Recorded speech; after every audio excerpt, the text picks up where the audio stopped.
the money for the CIP, like them fellas have a money tree. The views of the host of this program is independent of Hot 7 TV, Kiss FM, and Hot FM Communications Limited. For too long, St. Lucians have carried the weight of a tax that was only meant to last 2 years. The 2.5% levy has eaten into every paycheck, raised the cost of groceries, and made life harder for families already struggling. The United Workers' Party will remove it from day one. No more broken promises. That means more money in your pocket, lower prices at the store, and relief for every St. Lucia. Let's save our St. Lucia.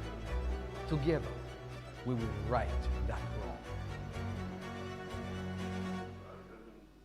Did you know that while you're busy with your day, important news is breaking all around you? From politics to weather updates, community stories, and breaking news. Hot 7 TV keeps you informed with news every hour on the hour. Don't wait to hear it secondhand. Stay ahead, stay informed with Hot 7 TV St. Lucia. News notes on the hour. Stay updated wherever you are. Catch Hot 7 TV St. Lucia's news every hour on the air, on our mobile app, and on our website. For years, families in the South have been forced to pay for dam dredging at the John Compton Dam, even though they don't receive a drop of water from it. That injustice ends when the United Workers' Party returns to office. We will remove the dam dredging fee for Southern residents because you should never have to pay for a service you don't receive. Fairness, justice, respect for every St. Lucian, no matter where you live. Let's save our St. Lucia. Together, we will right the wrong. Too many young St. Lucians leave school with dreams they cannot afford to chase. That ends now. The United Workers' Party will deliver free tertiary education at Sir Arthur Lewis Community College, opening doors, unlocking potential, and giving every student a fair chance to succeed. Because when our young people rise, our nation rises with them. Together, we will build a smarter and stronger St. Lucia for all with free tertiary education. Save our St. Lucia. Together, we will right the wrong. In St. Lucia today, too many families face impossible choices: medicine or groceries, treatment or tuition. Around the world, nations have already proven that national health coverage changes lives. The United Workers' Party will make it real here at home. National health insurance, $75,000 in coverage for every St. Lucian.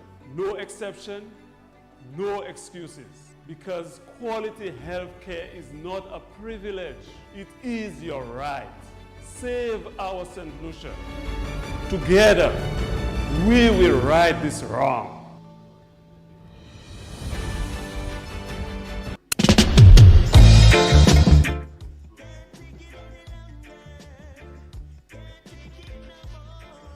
The people feel so insecure.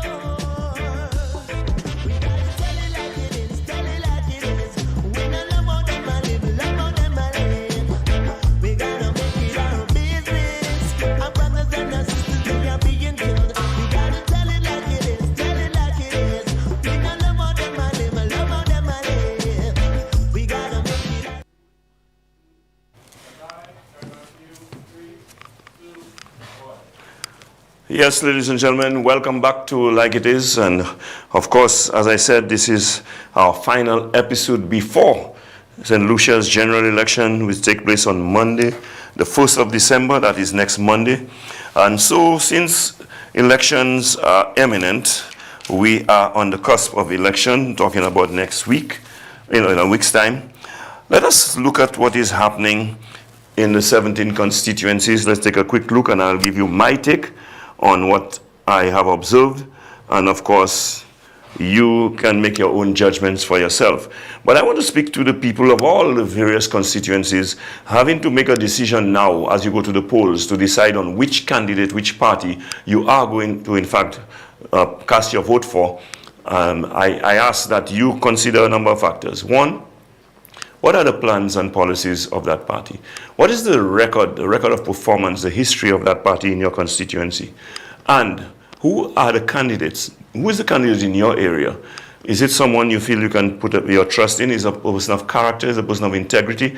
These are the questions, some of the salient questions that you must ask yourself, and the serious consideration that you must have regard for in making your decision. I'm going to start from the south. Now, I'm going to take a block, Vieux Fort North, Labrie, and Vieux Fort South as a block, the southernmost constituencies of St. Lucia. Interestingly, ladies and gentlemen, those three constituencies have all been represented by the St. Lucia Labour Party for about 3 decades or more. In the case of Labrie and Vieux Fort North, it is more. In the case of Vieux Fort South, it has had unbroken representation for the last more than 28 years, and most of those 28 years was by one individual who was Prime Minister of this country for most of that time.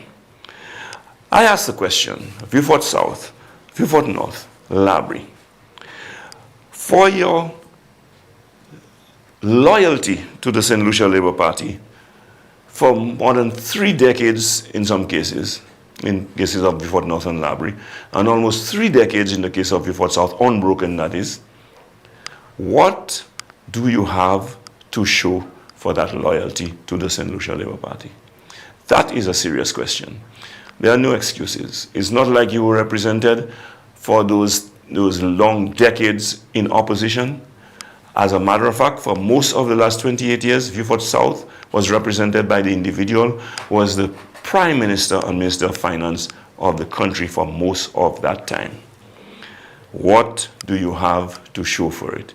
Did you see any serious developmental thrust in your area in the South that made your lives better, that improved your community and make things, a lot more livable or improve your standard of living? That's a question you must ask. When it comes to that, if you're honest with yourself, you must admit that the Labour Party has taken you for granted. The Labour Party has been a dismal failure when it comes to advancing you.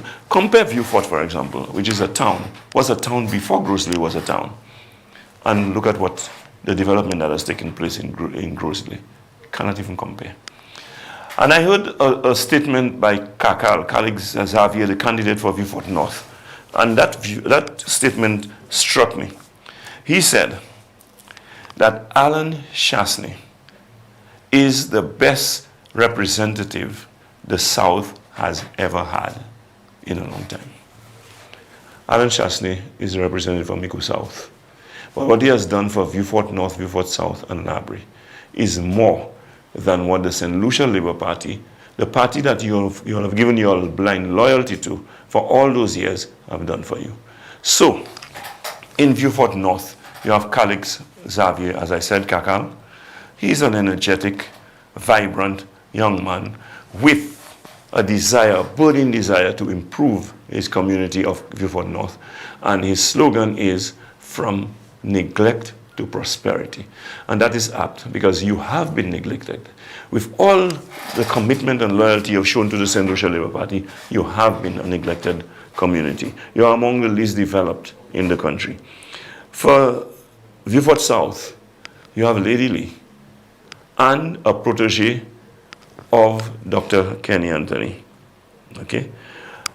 You have to ensure that you do not continue along the same vein, because the SLP candidate for Vieux Fort South is just a continuation of Dr. Kenny Anthony, and if that is the case, you are not going to benefit very much from his tenure. So go with a candidate, a fresh new candidate with a fresh perspective, a different approach, with a party that has genuine interest in developing the South. In the case of Labrie, you have given blind loyalty to the St. Lucia Labour Party for perhaps over 50 years. You have had the same parliamentary representative for about 20 years now. Can you tell me that for the salary your representative has been receiving for all those years, that his representation is commensurate in terms of developmental projects and programs and making the lives of the people better? Is it commensurate with the salary that he's been getting? And the answer is a resounding no. You cannot continue accepting mediocrity. You cannot continue accepting substandard representation and to continue to give the St. Lucia Labour Party the impression that you do not deserve better. So, it will be in your interest. It will be more serving to you as a community, as a constituency, as individuals, to vote for Laurent Jean-Pierre Noël and ensure that some development take place under a United Workers' Party government in the constituency of Labrie. Now let's take Micoud North and South as a block. Those constituencies have predominantly been represented by United Workers' Party. And as a result, almost all of the development you will see in those constituencies are at the hands of the United Workers' Party. The SLP has represented Micoud South once, and in this last term, they are representing Micoud North for the first time. The people of Micoud North and South cannot say to me that given the fact that the St. Lucia Labour Party is in government right now, and when they have been in government, of late, they have been in government more than they have been in opposition. You cannot tell me that you have seen tangible, real results for a development and progress for your communities coming from the St. Lucia Labour Party.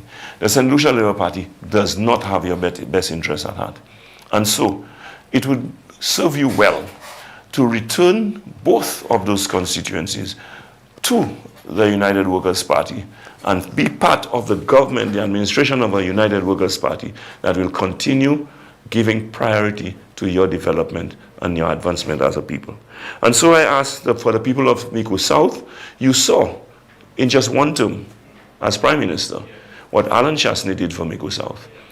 And you know in the past, even while Dr. Gail Rigobert was your parliamentary representative, the volume of work, the number of projects that were delivered to you in terms of development, I mean, your public buildings, your playing field and all of that, the upgrades that took place in your community, you know it was remarkable and unrivaled, unparalleled.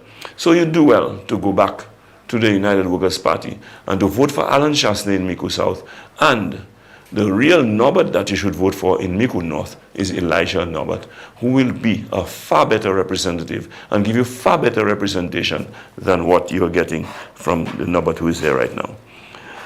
Now let us look at the Denrys, Denry North and Denry South.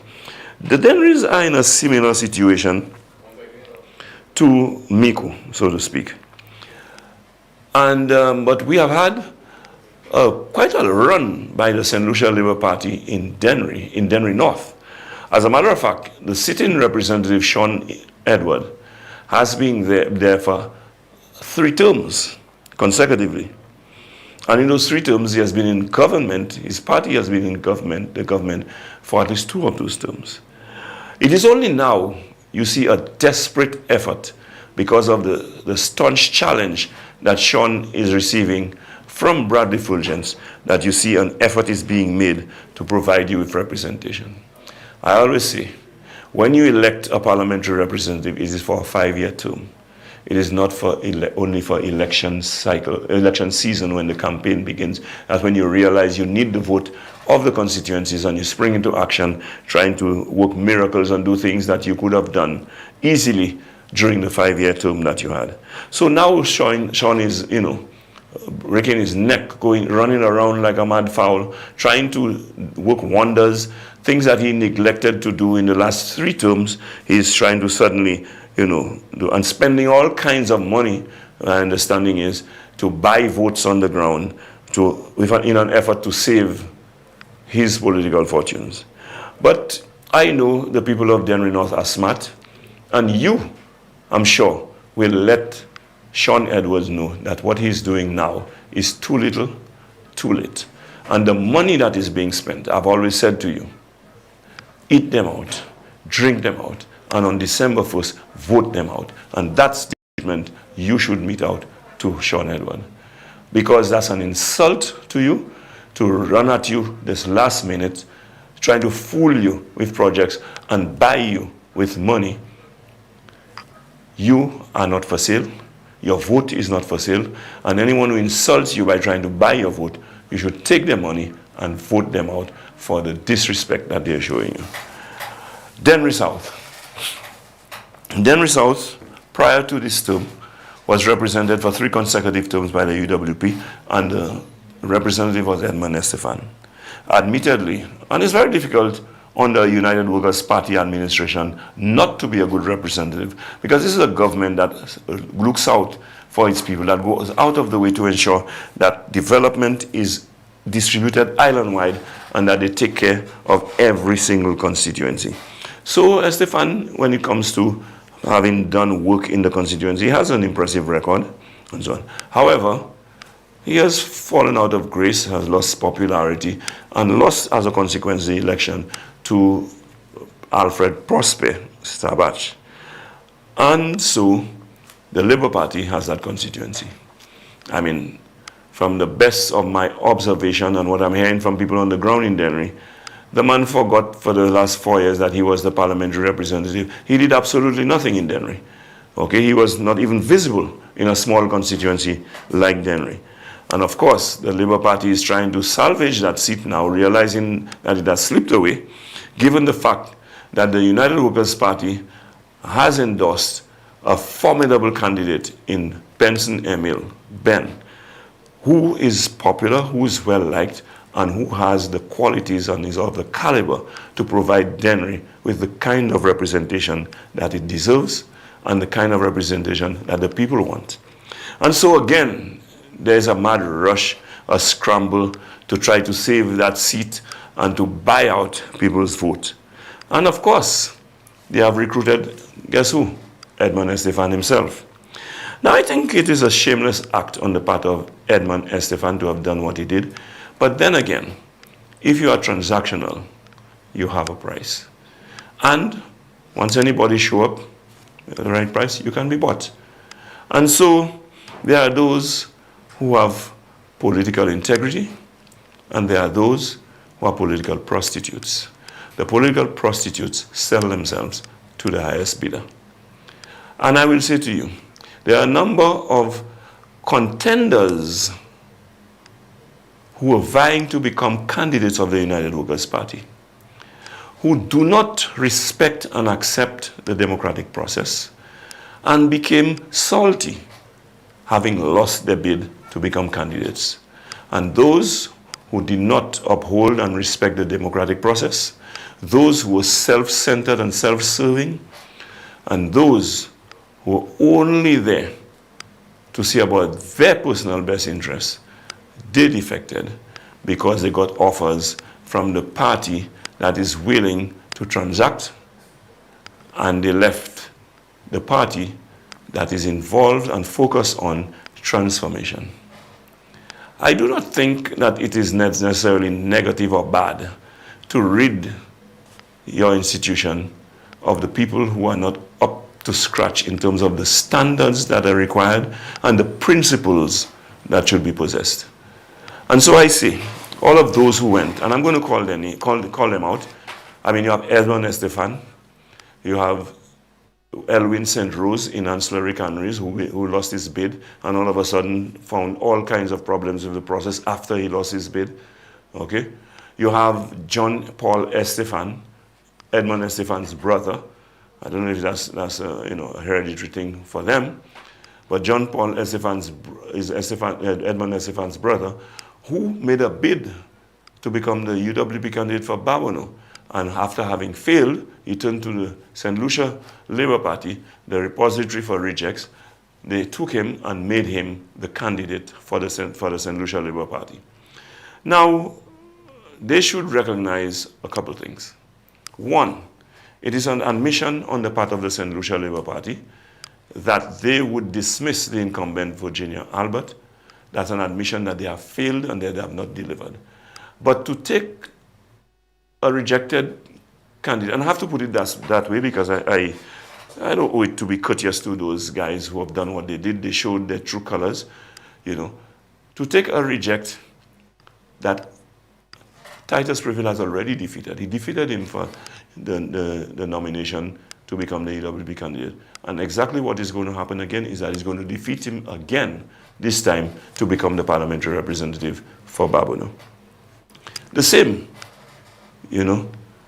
applies in the case of Castries South, Southeast that is, where the Labour Party admitting that they have failed the people, that they have not provided the representation that they promised and that the people expected, they try to salvage the day by changing the candidate. It is not the candidate, it is the party and its policies. You all do not care sufficiently about the people because you're in government. Even if you had a lousy candidate, you should have, as a government, ensured that you deliver to the people of Castries Southeast. And the people of Castries Southeast have a reference point. They can turn to the representation that they got by Guy Joseph for the 3 terms he represented them, and they can turn to the work that he has done. The work that is in evidence all around the constituency, all over the constituency. And it is safe to say that Guy Joseph is the parliamentary representative who has done the most by far for the constituency of Castries Southeast. So it is small wonder that the people of Castries Southeast will, on the 1st of December, return Guy Joseph as the parliamentary representative of Castries Southeast. And so, ladies and gentlemen, let us look at Soisel. Soisel Saltibus is being represented by Bradley Felix. He is a second-term representative. Of course, the SLP is the government, the administration, and they will do everything they can to stifle him, to starve him, and not provide the requisite resources to ensure that the development that he started when the United Workers' Party was in government, that he be able to continue for the benefit of the people of Soisel. So much so, there are community centers, that he had all but completed, and all that was required was to open it, cut the ribbon and so on, and they've refused to open it in about 4.5 years. Of course, you're not doing any harm to Bradley Felix, because the people can see through your wickedness and your malicious approach to politics, and they are the ones who are affected, they are the ones who are suffering, and they are the ones who will make you pay for it. So I have no doubt that despite all the concerted effort, even by our guru, our construction industry guru, Reno Kajada, who I have told has set up camp in Soisel now, even with his involvement, his interference, the people of Soisel know better. I'm not telling you they will not take the SLP's money. I'm not telling you they will not eat you all out and drink you all out. What I'm telling you is that they will vote you all out. And Bradley Felix will be returned as the parliamentary representative for Soisel Saltibus, as he deserves to, for a 3rd consecutive term. Ancillary Canneries. Ancillary Canneries was represented in the last term by Dominic Fady. And my God, quite apart from being a remarkable Minister of Tourism, quite apart from having done a remarkable job as the chairman of the COVID Command Center, Dominic Fady did an outstanding job as parliamentary representative for Ancillary Canneries. There again, true to form, the SLP saw some projects that Dominic started and almost brought to completion before the end of the term when he was ousted. They have refused to even complete and open up those projects. Projects that would have redounded to the benefit of the people of the constituency. And immediately I can think of a couple that come to mind, like the hotel that he built at the Ancillary Waterfront and the restaurant and so on. They remain closed. There are other developments that he started that they have not completed because, of course, they're going to make Dominic suffer. No, you did not make Dominic suffer. You deprived the people of Ancillary Canneries, and they are aware of it. They realize that you're not in their best interest. And what is worse, you have a candidate, Wayne Girard, who disappeared after election. Actually disappeared. And when you listen to the Prime Minister, he's all but admitting that. He's saying he wants Wayne Girard to go back to the community now that there is an election approaching, to try to salvage what has already been lost, what is already gone. Again, I'm saying, you do not take a 5-year job and only begin to work in the last 6 months of your 5-year term. That is not how it is done, because you got paid for 5 years and you you are responsible for a dereliction of duty. You did not provide the representation that the people want, and you cannot in 6 months do what you were supposed to have done in the first 4 years of your tenure as parliamentary representative. So now that you have come back, okay, I'm telling you, your return, all it will serve is for you to be there, for you to hear the people say goodbye to you. And I know, without a doubt, Dominic Fede, who even after having lost the seat in 2021, remained in the constituency with the people. They saw him far more than they saw you, while you were the one who was the parliamentary representative. These things mean a lot to people. And as a result, because of his past performance, they can compare his performance with your performance, each of you having had a term, and they know that Dominic by far outperformed you. Besides, he has shown more genuine commitment and interest in the people by being with them, even when he was not the parliamentary representative. So I have no doubt in my mind that Ancillary Conrays will be returning Dominic Fede as their parliamentary representative, and quite rightly so. Ladies and gentlemen, coming back to Castries South. This is a very interesting constituency, predominantly historically has been a Labour stronghold, so to speak, until Desmond Brathwaite broke the tie for 2 terms, and then the Labour Party regained that seat and has had it since. Ernest Hiller is in, I think, his 2nd consecutive term as parliamentary representative for Castries South, but we know what the name Hiller is synonymous with in St. Lucia. Hiller has been associated with scandal after scandal, irrespective what walk of life he is in, what position he is serving in, where in the world he is. He has been associated with scandals. It's as if scandals follow Hiller, and Hiller is considered by many as a corrupt individual. And so, ladies and gentlemen, when it comes to a representative, when it comes to a member of your parliament, a member of your government, that is not the image that you want projected. That is not the image of the person you want to represent you. And so, Castries South is fortunate in that the United Workers' Party has provided you with what should I say? A fresh air, something, a breath of fresh air. That is the term I'm looking for. They have provided you with a breath of fresh air in the individual Tommy Descart. Young, vibrant, intelligent, competent, proven individual who has demonstrated that he has genuine care and concern for the people of Castries South, more than Ernest South. Because even in the year of an election, when politicians try to pull up their socks and put their best foot forward, we saw that the whole fiasco of the GPH giveaway deal, the GPH steal, where our ports were given away to GPH in Castries and Soufrière for $1 for the next 30 to 40 years. That resulted in the displacement of some residents of the constituency in the Banan area.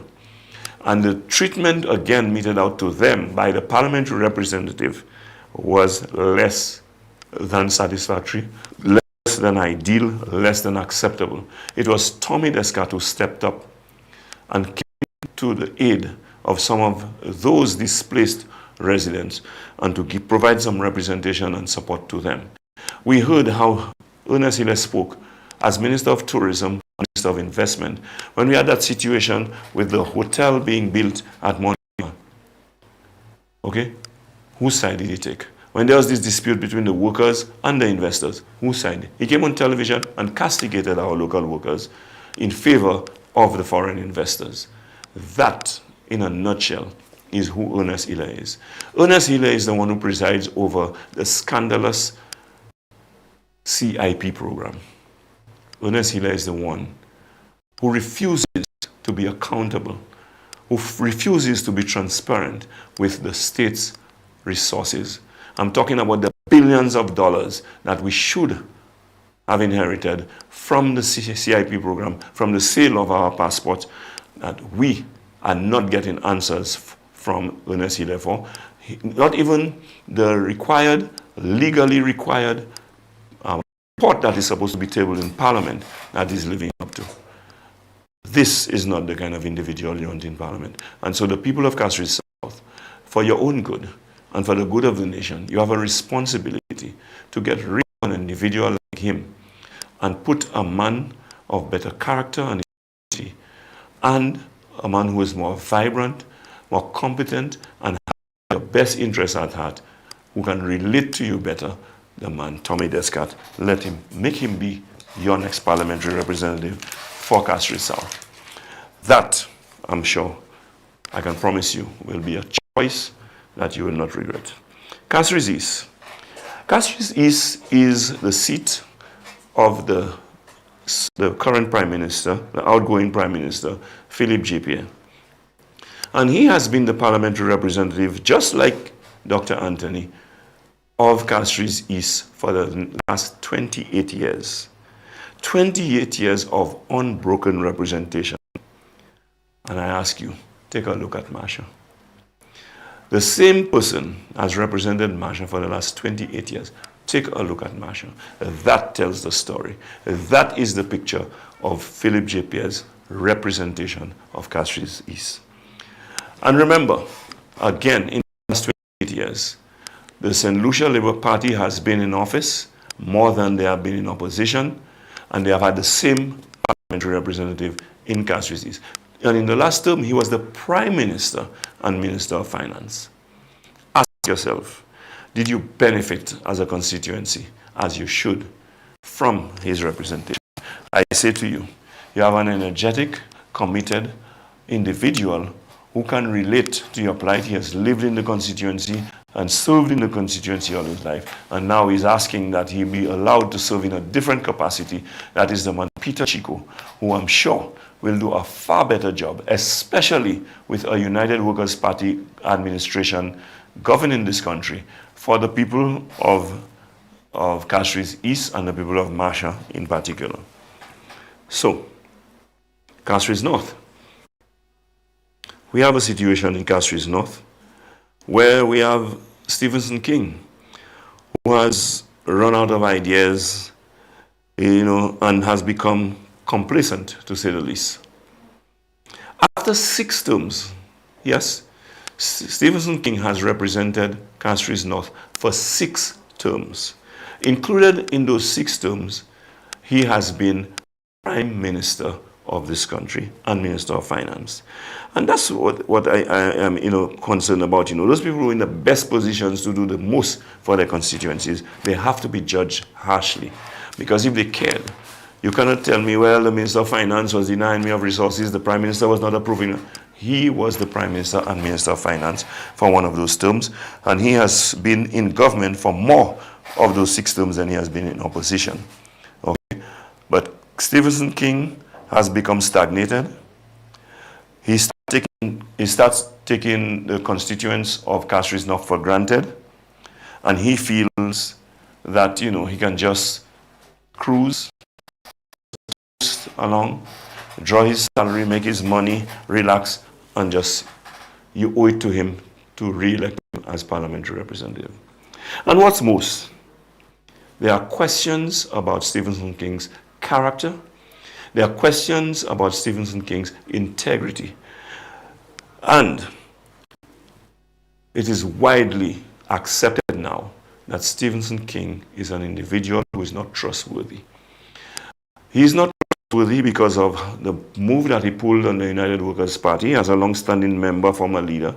Just because he lost the leadership of the party to Alan Chasney, he's been bitter for an entire term. Okay? He sabotaged wherever he could, and in the end, he pulled the Judas move on the United Workers' Party and went as what he termed to be independent because he was so ill-treated that he pulled out and was running independent. And there are lots of UWPs who remained with him because, of course, some loyalty had been built over the years, given the fact that he has represented Castries North for so long. He was able to keep them. But they expected he would have, won the seat and be truly independent. But we saw the day after elections what he did. he transferred their vote to the St. Lucia Labour Party without their consent. Because the question I ask is, if you had declared upfront that that is what you're going to do, would all of those people have voted in? Now, I know some of those people were very unhappy about what you did, and Stephenson King, this time around, you cannot fool them because your bluff is in the open. We all now know that you are in fact associated with the St. Lucia Labour Party.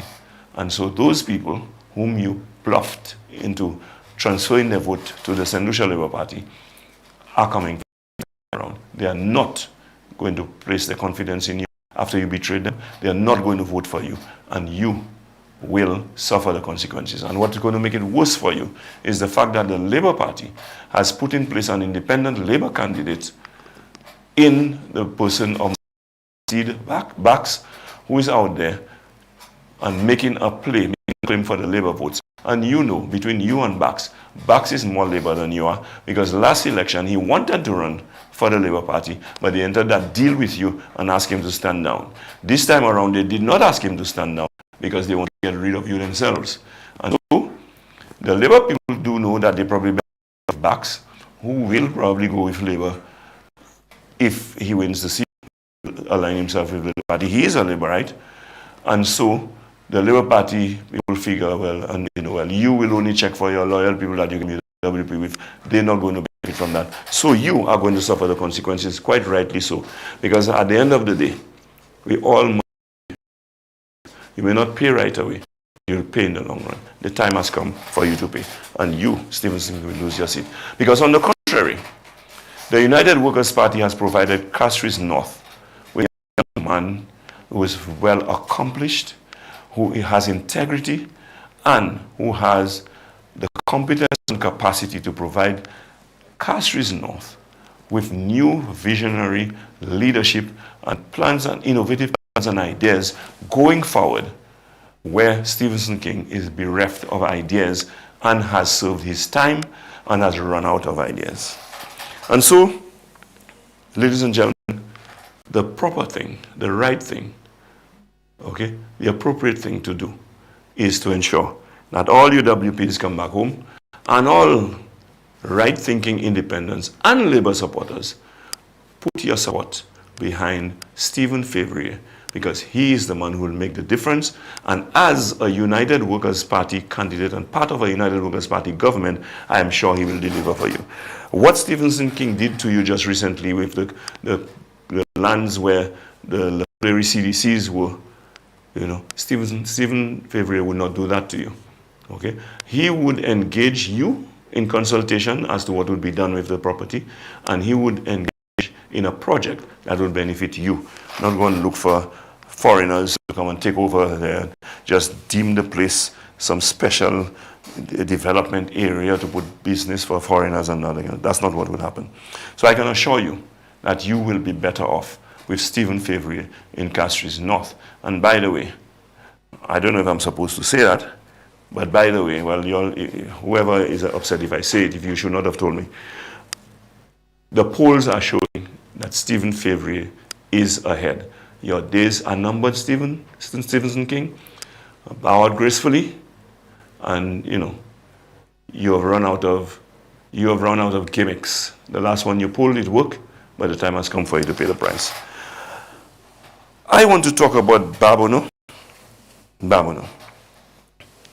The SLP, as I said, admits failure in Babono, and that admission came in the firing of Virginia Albert as the sitting parliamentary representative. They did not endorse her as a candidate, though she wanted to remain as a candidate.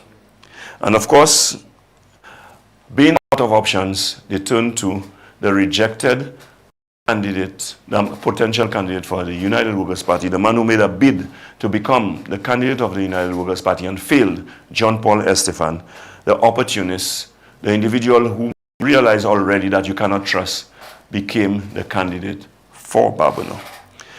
I don't have to tell you that Titus Preville is far more accomplished, far more competent, and far more steeped in what it takes to run good government than Estefan is. Estefan has made several attempts and never won an election.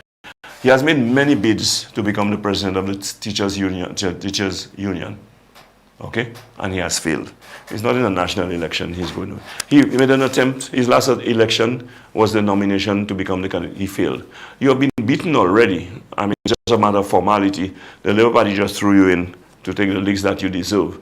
The people of Babono know that they cannot trust you, because if today you are in the UWP, touting the virtues and the glories of UWP and condemning the policies of the SLP, and just because you didn't get your way, you all of a sudden do a first 360, you'll get back to where you are. You do a 180, and you all of a sudden couldn't wait to say, my Labour. You think people don't see through those things? I mean, you all are so transparent. In that only regard, you all are transparent, When it comes to telling the truth and all, you're not transparent. But people see right through you all. Because, the gimmicks that you all use are so cheap that you all think people are stupid, that people are dumb. The people are not stupid, the people are not dumb.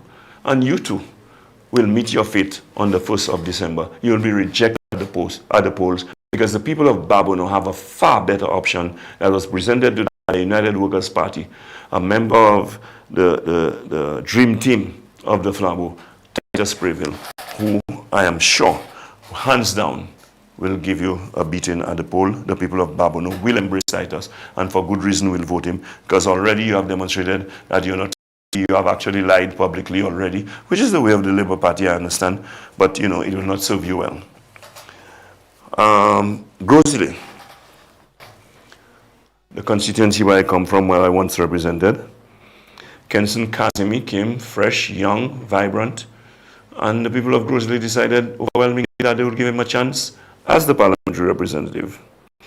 But Kenson has been a colossal disappointment. Kenson Kazimi has been a gross failure. And the biggest disaster for the people of Grosley is that if there's one thing Grosley can say, is that it has received representation, dignity, and character and integrity. Because the accusations and allegations that are leveled at Kenson Kazimi were not leveled at Mario Michel, Justice Mario Michel, were not leveled at Julian Hunt, were not leveled at Emma Hippolyte, were not leveled at Spider Montoute, not leveled at Gregor Mason back in the 70s. Some of you too young to know about that, But for the first time in Grosley, we have an individual who is representing Grosley. Before, in a campaign, the argument was whether you did enough, whether you had bright enough ideas, whether you satisfied the promises that you made. Those were the arguments. In the Grosley campaign today, the argument is about corruption. The argument is about how could a young man given an opportunity to serve, when everyone knows where you came from in terms of your economic background, and that in the space of less than 3 years that you can accumulate mammoth wealth in the millions, and that you are so pompous and arrogant, when suspicions were raised and questions asked, you felt you could dismiss people by giving them flippant answers by them when you took a loan and you had so many jobs and whatever. You have a responsibility and the people have a right. It is your responsibility, or people's right to ask the questions and responsibility to answer the question. You have not answered the question satisfactorily to satisfy the people of Grosley that there was nothing untoward, there was no corruption, there was no pilfering of public funds on your part, and that your accumulated wealth was legitimate and nothing untoward took place. You have failed to do so. And when you fail to do so, you raise more questions, you cause more suspicion, and you have eroded the trust that people would have had in you. So, I am saying tonight that Kenson Kazimi, you feel you could get away with it because you did not owe it to the people to answer them properly. Well, the time has come where you are going to feel the wrath of the people of Grosley because of the judgment that they have made based on your behavior, your attitude, and your disposition. And so, we want to know that in Grosley, we have a parliamentary representative that is above board. Okay? And when you, Kenson, publicly state that Richard Frederick, of all politicians in this country, the notorious Richard Frederick is your mentor, you know, it is almost like making an admission about the suspicions. That is what you actually did, you know. And so, I will tell you, the people of Grosili, that's where you find most of the most affluent people in the country. They know how people come about having wealth. They're not stupid, you know. Most of us know basic math, and it does not add up. And you, if you think that people will condone and endorse that, you have the next thing coming. So I ask that the people of Grosili reject what is glaring apparent corruption, what is lack of accountability and integrity in public office, and elect someone that you can place your trust in. Someone who has pledged to come to serve, not herself, but the people of the constituency of Grosili.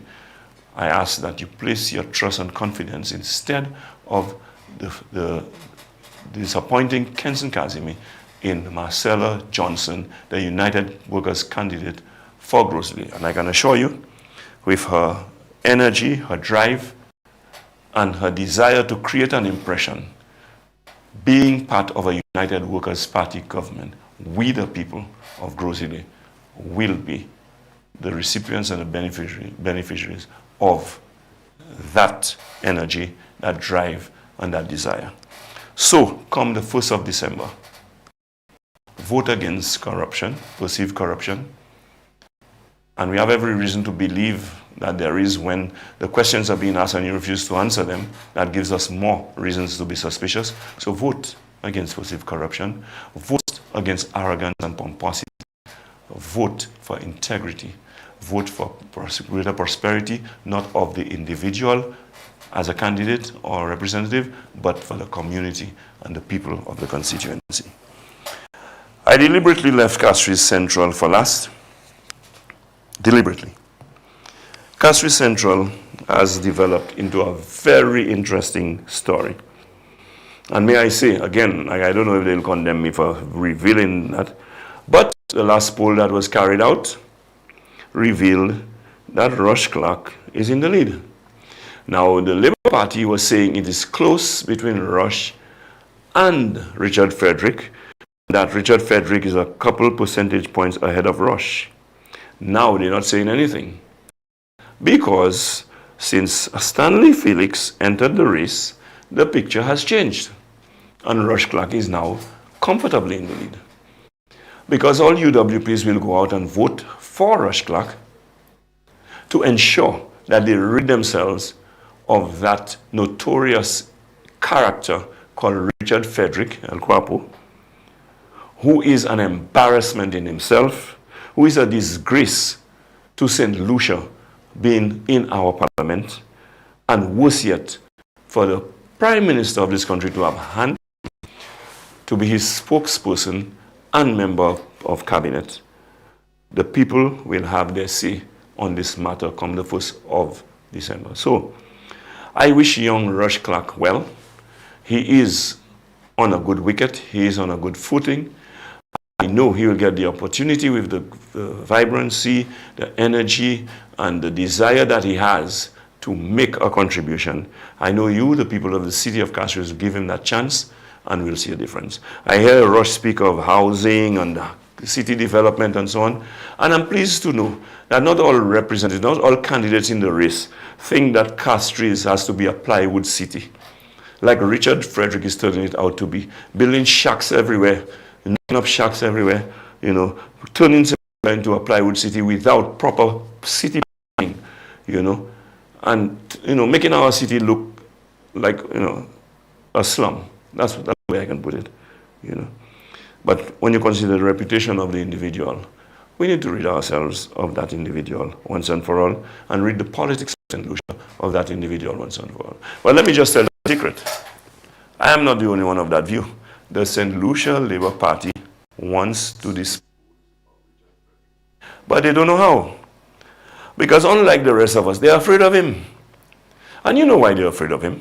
They're a toxic guy who is aggressive, bullish, and he will come after them with a vengeance. And they are afraid of it. The Prime Minister in particular is afraid of that. And so they have to play the game delicately with Richard Frederick. Because if you don't believe me, let me ask you a few questions.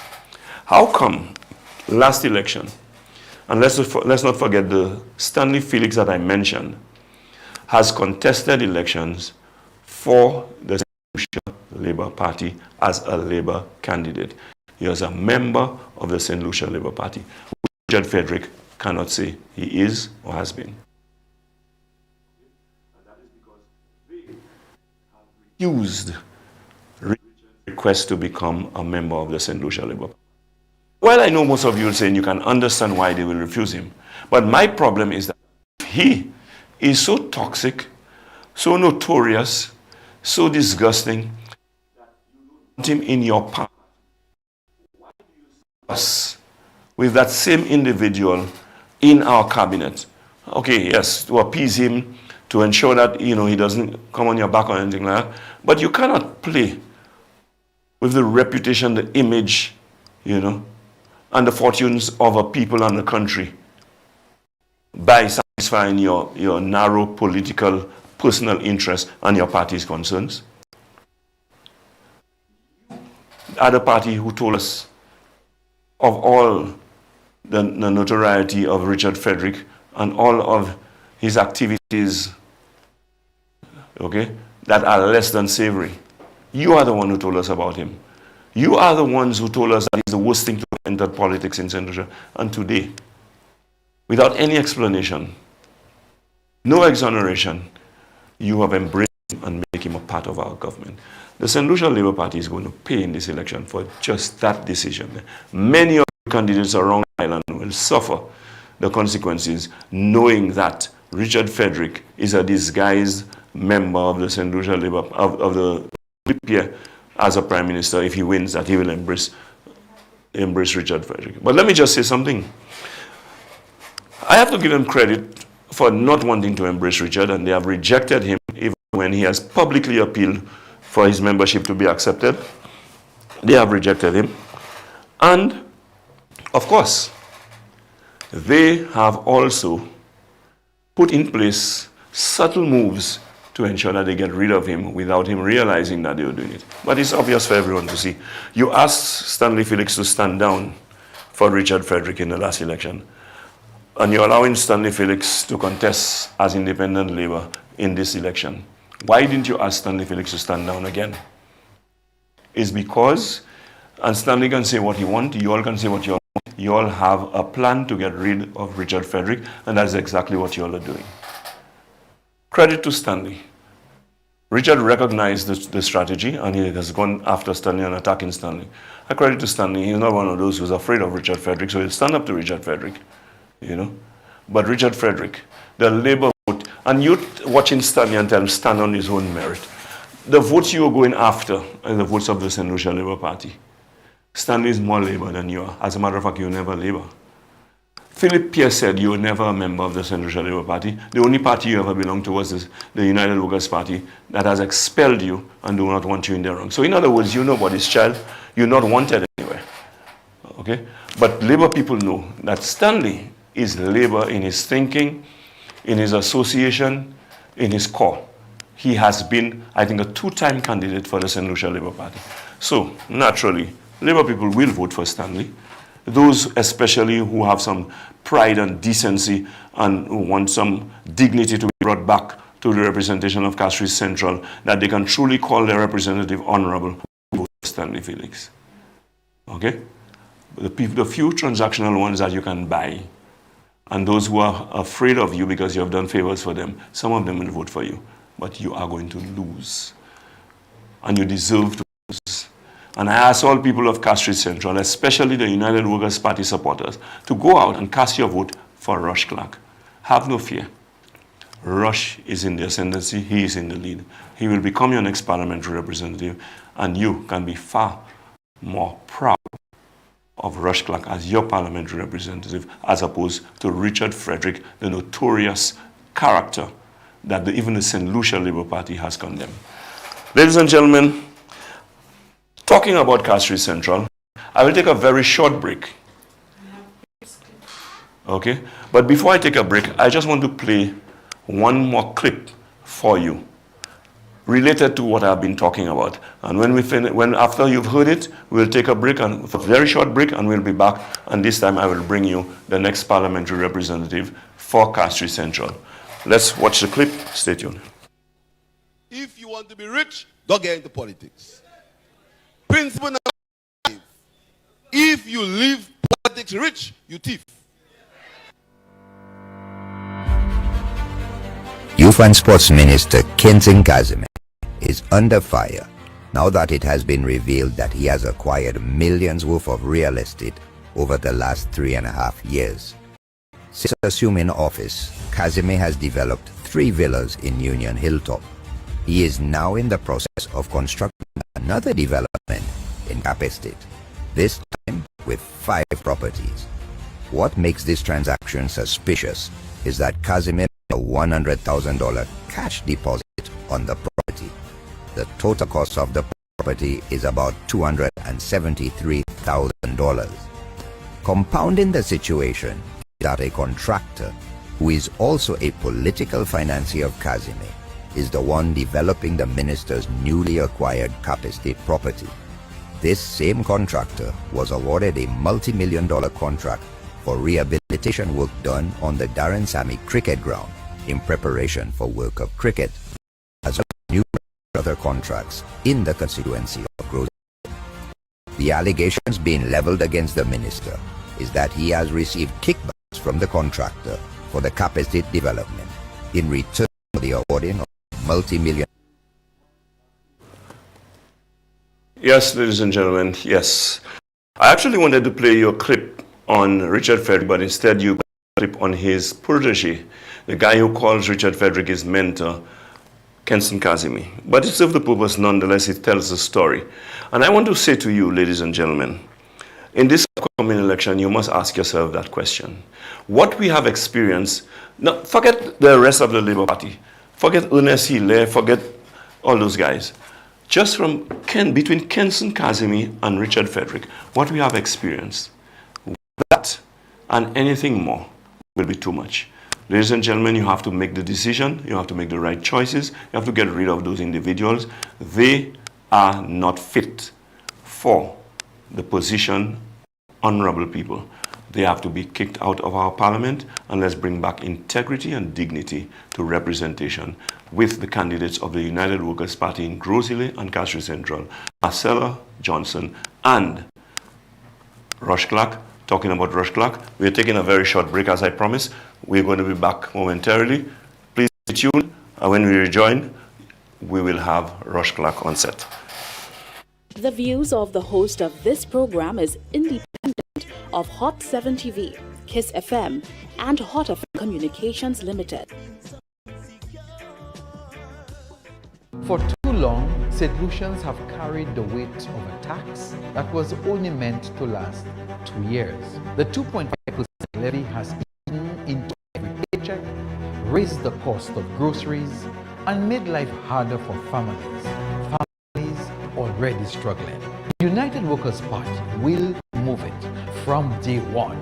No more broken promises. That means more money in your pocket, lower prices at the and relief for every St. Lucia. Let's save our St. Lucia. Together, we will right that wrong. Did you know that while you're busy with your day, important news is breaking all around you? From politics to weather updates, community stories, and breaking news. It keeps you informed with news every hour. Don't waste your time at hand. Stay informed with Hot 7 TV St. Lucia. News notes on the hour. Stay updated wherever you are. Catch Hot 7 TV St. Lucia's news every hour on the air, on our mobile app, and on our. For years, families in the south have been forced to pay for dam dredging at John Compton Dam, even though they don't receive a drop of water from it. That injustice ends when the United Workers' Party returns to office. we will remove the dam dredging fee for southern residents because you should not have to pay for service you don't receive. Fairness, justice, respect for every St. Lucian, no matter where you live. Let's save our St. Lucia. Together, we will right the wrong. Too many young St. Lucians leave school with dreams they cannot afford to chase. That ends now. The United Workers Party will deliver tertiary education at Christopher Lewis Community College, opening doors, unlocking potential, and giving every student a chance to succeed. Because when our young rise, our nation rises with them. Together we will build a smart and strong St. Lucia for all. With tertiary education, save our St. Lucia. Together we will right the wrong. In St. Lucia today, too many families face impossible choices: medicine or groceries, treatment or tuition. Around the world, nations have already proved that national health coverage changes lives. The United Workers Party will make it real. National health insurance, $75,000 in coverage for every St. Lucian. No exception, no excuses. Because quality health is not a privilege, it is your right. Save our St. Lucia. Together, we will right this wrong. The views of the host of this program is independent of Hot 7 TV, Kiss FM, and Hot FM Communications Limited.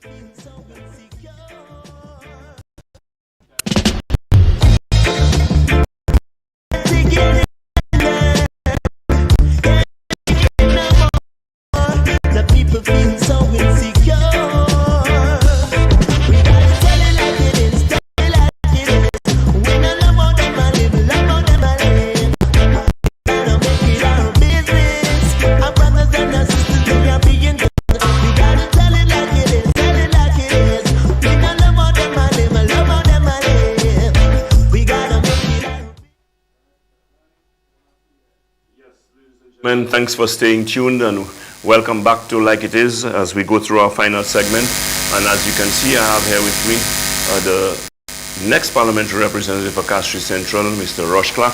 Welcome to Like It Is, Rush, once again. This is not your first time. As a matter of fact, you were one of my first guests on Like It Is, and we're happy to have you here tonight. We'll not have much time, but we'll have a brief conversation. But before I come to you, Rush, I don't want to commit the cardinal offense of not having mentioned Soufrière Foncé-Jacques. I know you will not forgive me. But let me just say some quick words on Soufrière Foncé-Jacques before we start our discussion. Let me just say this. It is well known by all that Herod Stanislas did a remarkable job in transforming Soufrière, in terms of infrastructural development and the programs that he had in place for that community. As a matter of fact, when I speak to some of my friends from Soufrière, they say to me, Herod took it from Soufrière town to Sulphur City, changed the town to a city.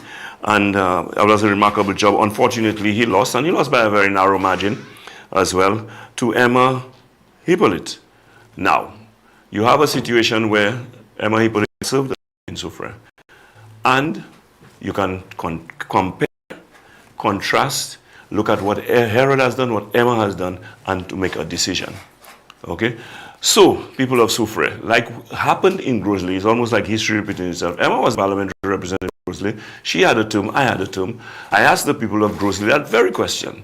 What happens when you compare and you contrast and you decide to choose? I was chosen overwhelmingly. And that is exactly what will happen in Soufrière, because Herod has delivered, and at the end of the day, the people of Soufrière can see for themselves, that there is a big difference in terms of delivering to them as a constituency, So, do we have, are we on air? Yeah. Okay.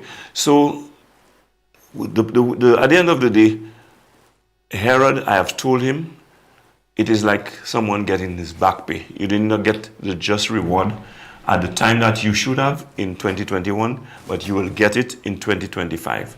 So the Soufriere seat will come back home, and they will return Herod Stanislas, a proven performer, delivered in a remarkable way for Soufriere. He will be re-elected, and Emma, once and for all, with a pedantic kind of small hamper, voucher politics, handout business thing. People, we are past that.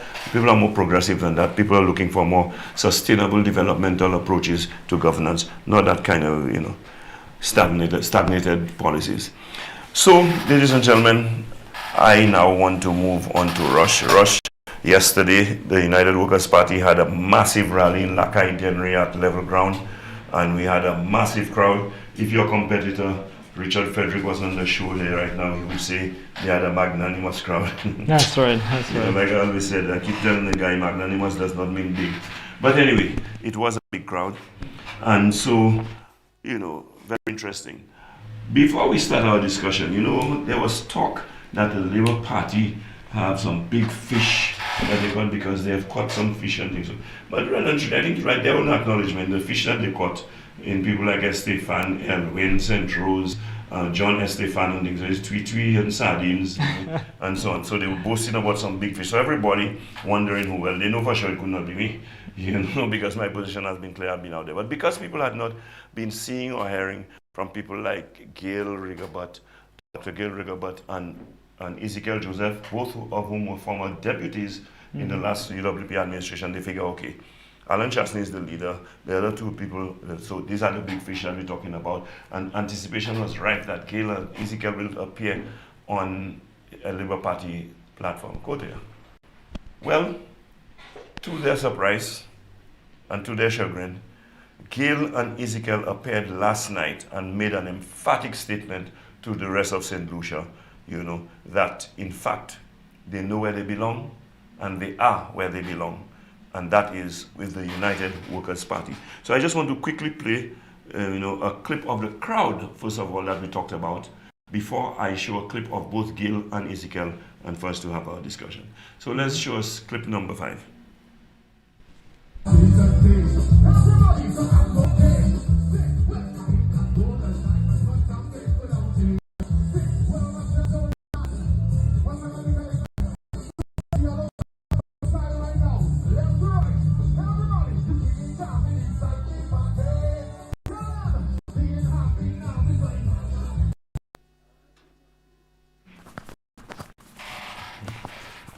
Yeah, I was being told that I'm muffled because my mic got folded into my shirt. And ladies and gentlemen, you saw for yourself, this is not AI. That's a shot I took myself of the crowd last night. Massive crowd. And that must be heartening to the leadership and the supporters of the United Workers' Party. It tells me that the United Workers' Party is on the right track, and they are gaining more and more momentum as we approach the 1st of December. And talking about big fish, let's see who is who and who has caught what. We have seen the little sardines that they have put on stage in the Labour Party, those transactional politicians, according to Ezekiel, those who are political prostitutes, found themselves where they belong, in the War House. Let us look at what the former deputies of the UWP had to say last night. First of all, clip number 6 with Gail Rigobert.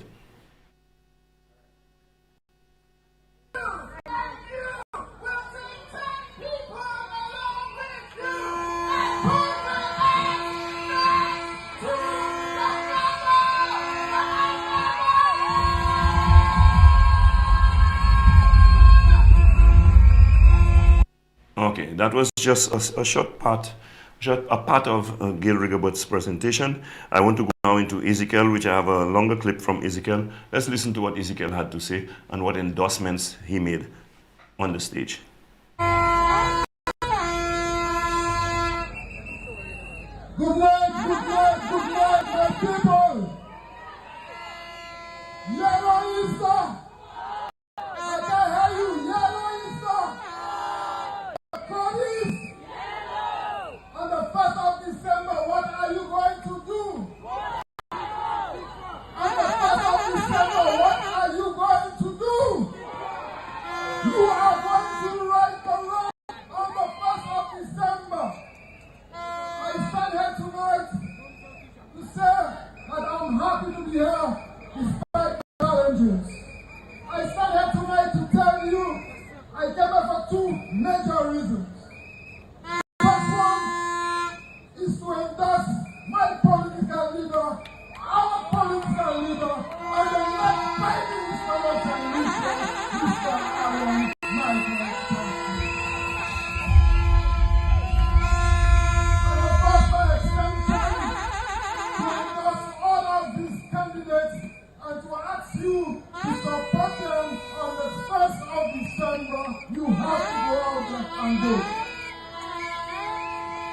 tonight I want to make a public announcement.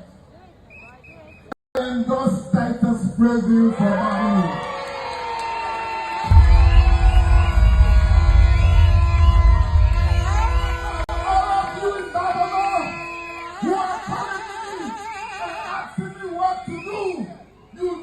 What you have to do, you have to vote for Titus Brazil in Babylon to continue the work that we started under the United Workers' Party. Let me tell you something here. I'm not political prostitute. I'm a trouble and I remain a trouble. I started working with Alan Jasper in 2006 to 2011, and we created a bond. We created a relationship, and I've said it before, and I'm going to say it here. He has been the only minister of tourism that understood and gives support to the linkages between agriculture and tourism, and that's why I like it. I worked with him again in 2013 to 2016, restructuring the party as the chairperson of the party and he the political leader of the party. And we did all what we had to do to prepare the party in 2016, and we won the election. So, what are you talking about? This is what I'm talking about. There is no divorce between Alan and myself. We are mature individuals, we express ourselves, and we agree to disagree on a number of issues. But tonight, I'm not here to talk to you all. You all know what the code is, you know what you have to do on the 1st of December. I'm here to address shortly those persons who are still undecided. And your responsibility to make sure that they go out and vote on the 1st of December. I have run for election. In 2011, we lost because of the perception of corruption. In 2021 again, we lost because of the perception of corruption. So those undecided voters who stayed away because they believe we had corrupt members of parliament in the United Workers' Party, I hope they do the same thing on the 1st of December. Because there are many corrupt politicians on the St. Lucia Labour Party. I want to tell you tonight, don't be afraid. We don't have the money like that. We don't have the resources like that. We have seen massive motorcades, we have seen big billboards, and they are paying you. Panaha and vote them out. He's a political leader who has been tried and tested, and he has done it for us. That's what we have. What we have are good candidates with good policies. So my trouble here tonight, I want to tell you all, stop pointing fingers at your supporters. Stop pointing fingers at our leaders.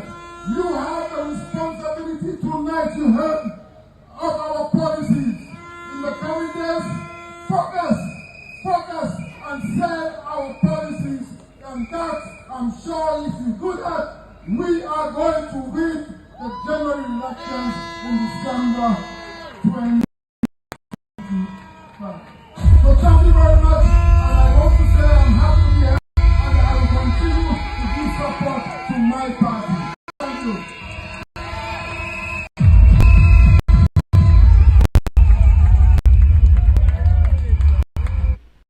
Yes, Rush, we just saw, you know, all the rumors, all the propaganda that was going around. We saw Gail and Ezekiel, two former deputy political leaders of the United Workers' Party, making an appearance at that big rally in Lakai and giving their endorsement and support to the Team Flabo 2025. And of course, during that big event there, the manifesto was launched. And for those of you who wish to take a look at the manifesto, you know everything now electronic mostly. There are hard copies, but for now you can go on www.uwpmanifesto.com. Once again, www.uwpmanifesto.com, and you can take a look at the UWP manifesto. So, Rush, I mean, yes, things are going good. The momentum is building. What are your views in terms of, you know, this is your first campaign? That's right. And how is it going so far? Well, thanks again, Mr. Montoot. I could tell you without a shadow of a doubt, we're bringing home the Castries Central seat. It has been an uphill battle. It had its challenges, but the support of the constituents and the entire United Workers' Party team, we have gained our focus, our strength. We've been able to stabilize all those that might have been disgruntled, persons that again had some key concerns. We went in depth to focus on our people, and you can guarantee that the Castries Central seat is one that will be returning without a doubt. But I am hearing talks of aggression on the part of your opponent. And I mean, I know you have two opponents, but I'm talking in particular of El Guapo, Richard Frederick, and so on. How that has affected your campaign? How that has affected you? Okay. Well, I know one opponent is the independent Labour candidate. Okay, that's Stanley Felix. That's Stanley Felix. Yes. You haven't gotten aggression. He's doing his but the people themselves, with the the continued sense of lack of representation that they've had, we can see that this change is coming back to the United Workers' Party. Richard Frederick himself has been doing exactly what we all know him to do: act vulgar, disrespectful, and every time create these propagandas, stories to insult and again belittle individuals as much as possible. I could tell you this much, Spider: the city of Castries Central is tired, frustrated, and has had it with Richard Frederick. All of what you're seeing right now, where there are several places and communities, he's been hung here, hung there, all over the place. It always comes news to me, but without a doubt, these are the actions you get in. These are the reactions of the people in the community. Their actions speak louder than words. Yeah. But we were talking about manifesto, and I send the people to www.uwpmanifesto.com, where they're going to see the national manifesto. But can you share some of your plans for Castries with us? Gladly. And I'm sure there are people of Castries Central listening to us right now. Definitely, gladly. And I just want you to know the rest of us are concerned about what happens to our city too. You know? That is right. Living there, you know. That is right. Yeah. And again, with the shared support of the entire team, these 17 candidates and our political leader, we started diving in through several policy meetings to follow up on some of the key concerns on how we can revive, rebuild, and restore Castries Central. But we actually started off with, how should I say it, even in me presenting it, more 4 pillars, call them cornerstones, as to how we're going to really attack and focus on that development in Castries. One being healthcare. Without a doubt, we've said it several times, healthcare is not optional. It's not a luxury. It's not a privilege. It's something that should be mandatory. And in Castries Central, knowing that this city has so many daycares, preschools, when a situation such as an accident comes about, every time, every second counts. And without a doubt, you're seeing to yourself that for Castries Central not to have a functioning health center, that's unacceptable, right? So first and foremost, we will be ensuring that we create and we rebuild a 24/7 health clinic in the Castries Basin, in Castries Central. Second being sports. Castries Central alone has several, I think when we counted it was about 9 sporting courts throughout the city.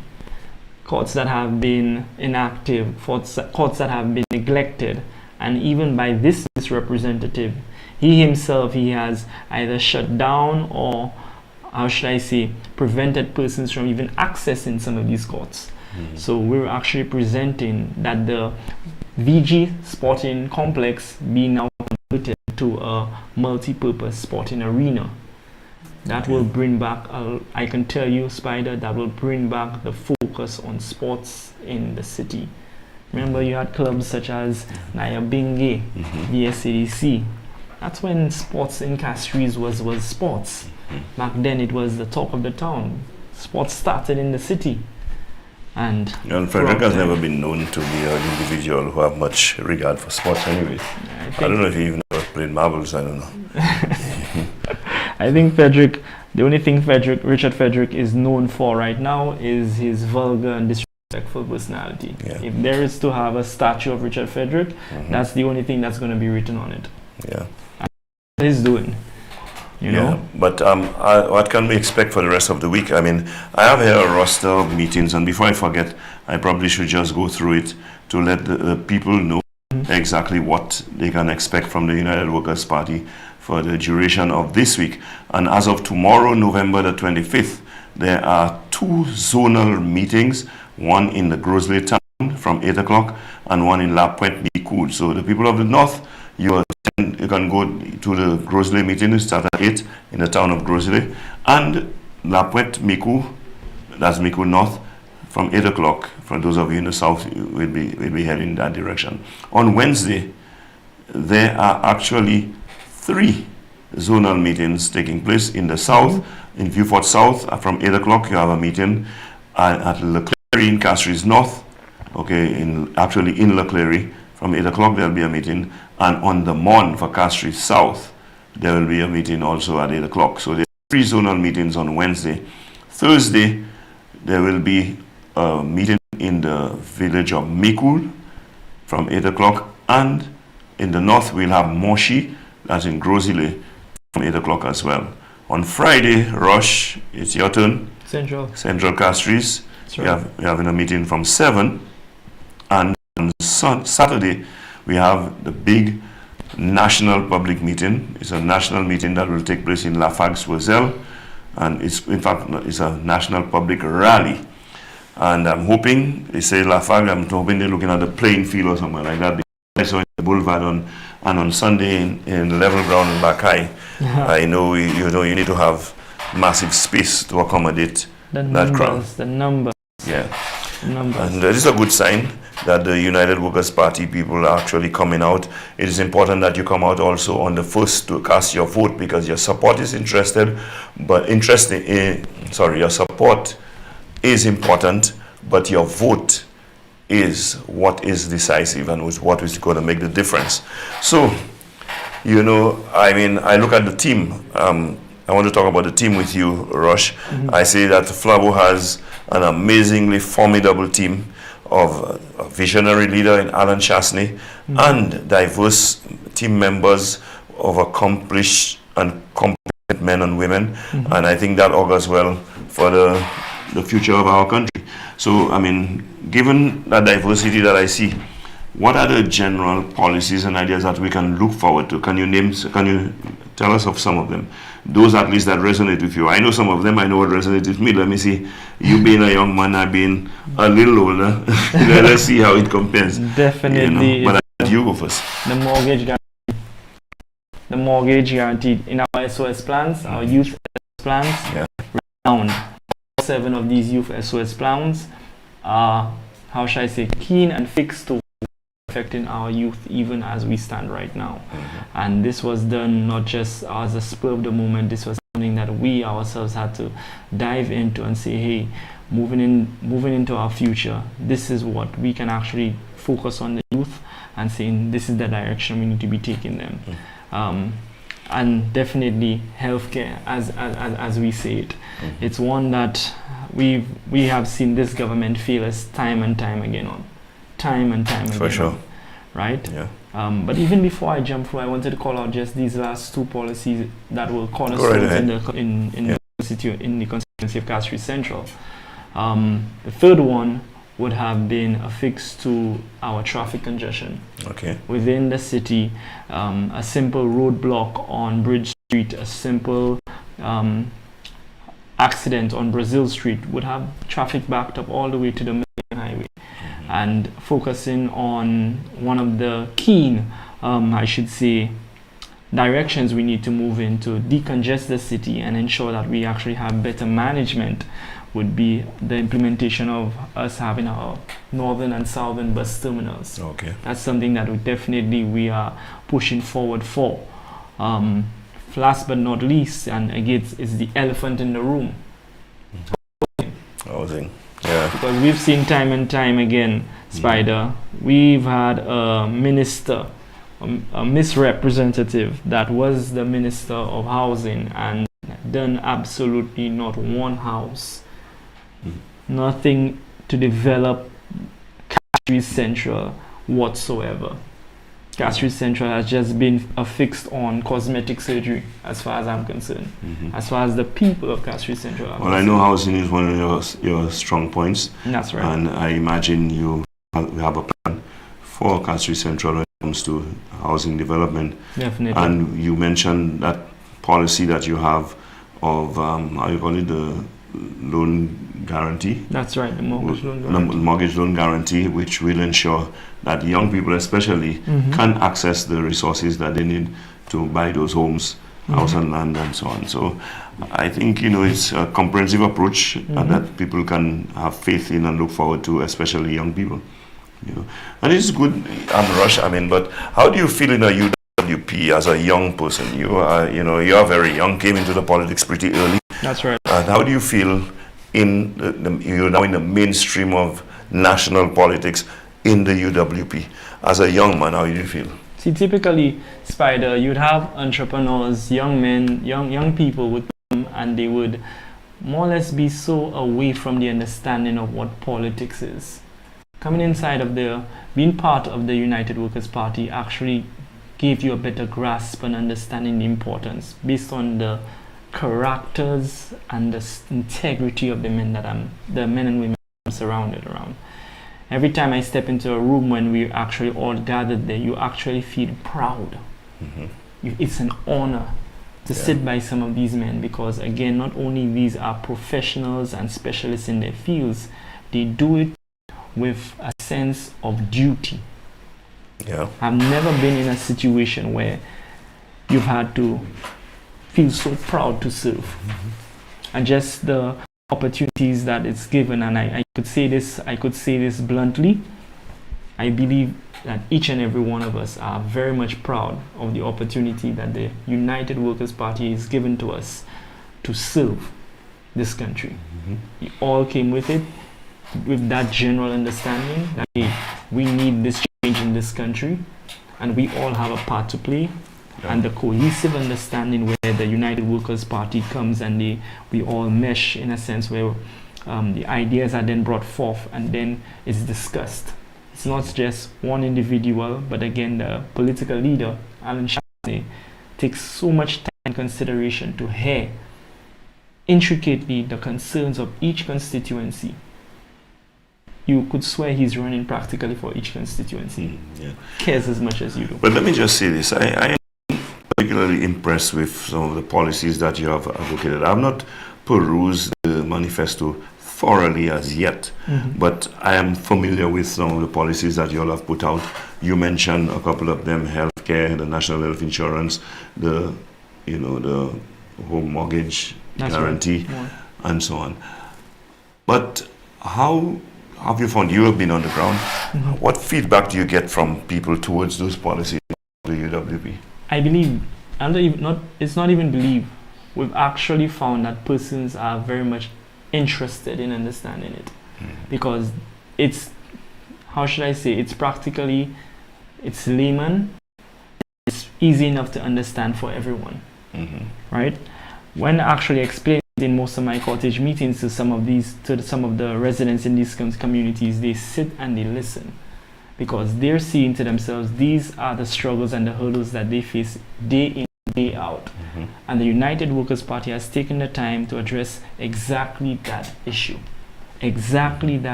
You know, we have heard propaganda, but this is what the Labour Party is famous for, lies and propaganda, where they talk about the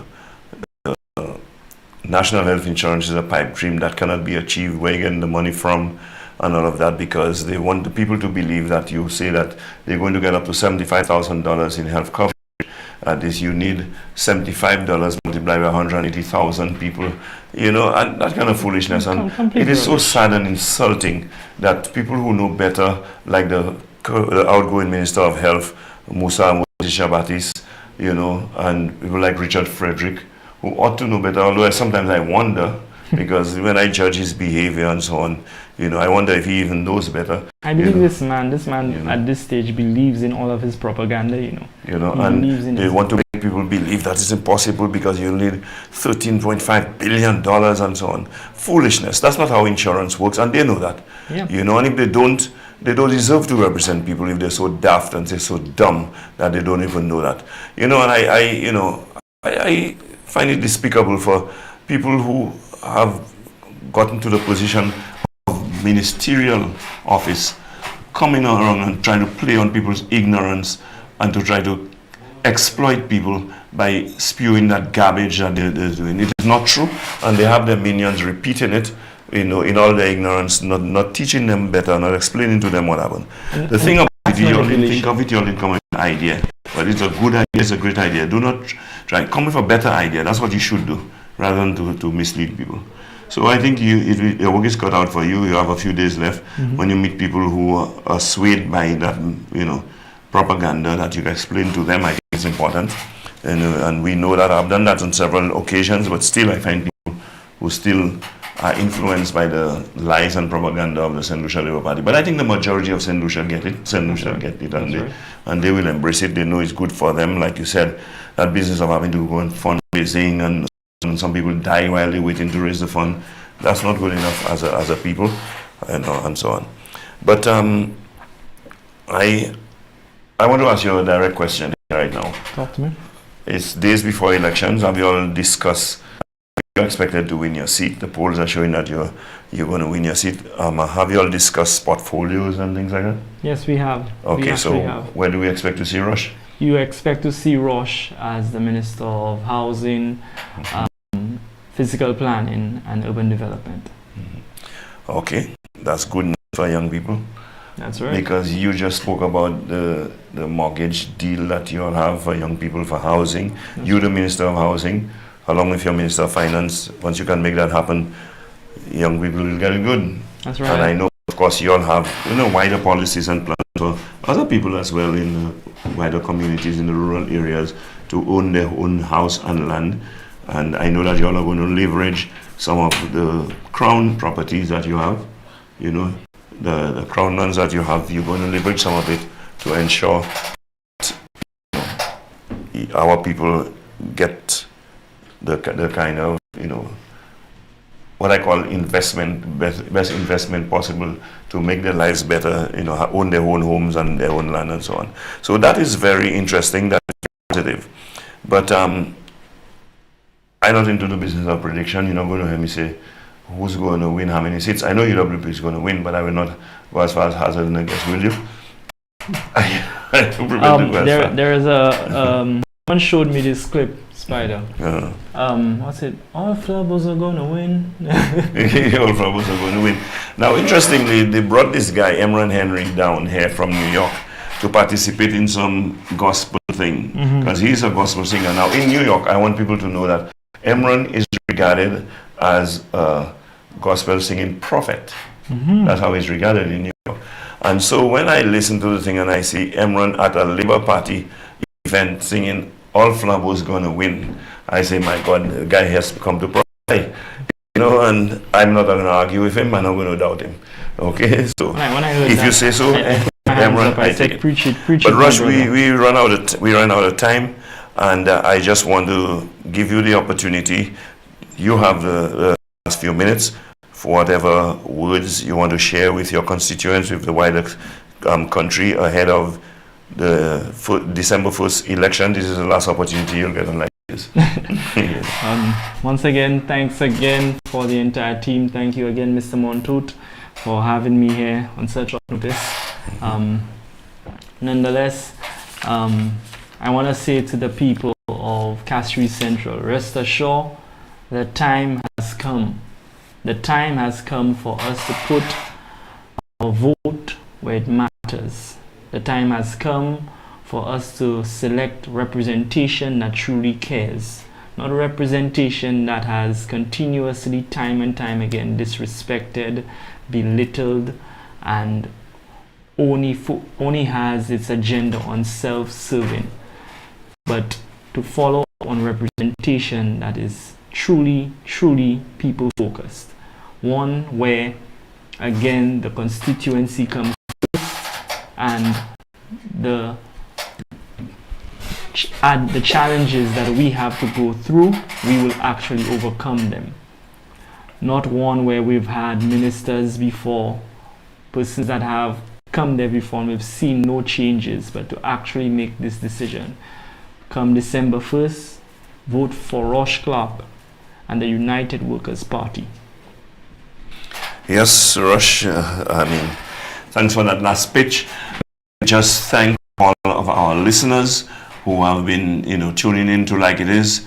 On Monday, of course, you know why we're not going to be here. It's election day. You're not going to be listening to Like It Is. You'll be listening to the results to hear that your new government, the United Workers' Party, has actually won the election and is taking over the administration of this country.